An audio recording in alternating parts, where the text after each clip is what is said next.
Իսրայելի իշխանությունները պատրաստվում են Միացյալ Նահանգների հետ Իրանի դեմ հնարավոր համատեղ ռազմական գործողությունների, հաղորդում է New York Times-ը հղում անելով աղբյուրներին։ Երկու ռազմական պաշտոնյաներ հայտնել են, որ Իսրայելը լուրջ նախապատրաստություն է տեսնում Միացյալ Նահանգների հետ համատեղ հարվածի համար, չնայած դեռևս որոշում չի կայացվել այն մասին, թե արդյոք նման հարձակում տեղի կունենա։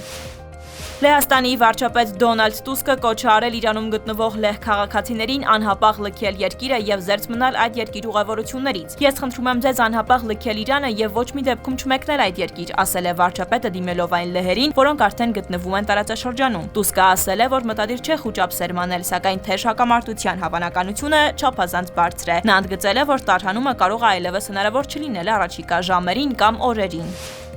Կրեմլի խոսնակը պատասխանելով Իրանի շուրջ ստեղծված իրավիճակի վերաբերյալ հարցին հայտարարել է, որ տարածաշրջանում լարվածության աննախադեպ սրացում է տեղի ունենում։ Մենք իսկապես տեսնում ենք տարածաշրջանում լարվածության սրման աննախադեպ աճ, ասել է Պեսկովն ու հավելել. Ռուսաստանը շարունակում է զարգացնել հարաբերությունները Իրանի հետ։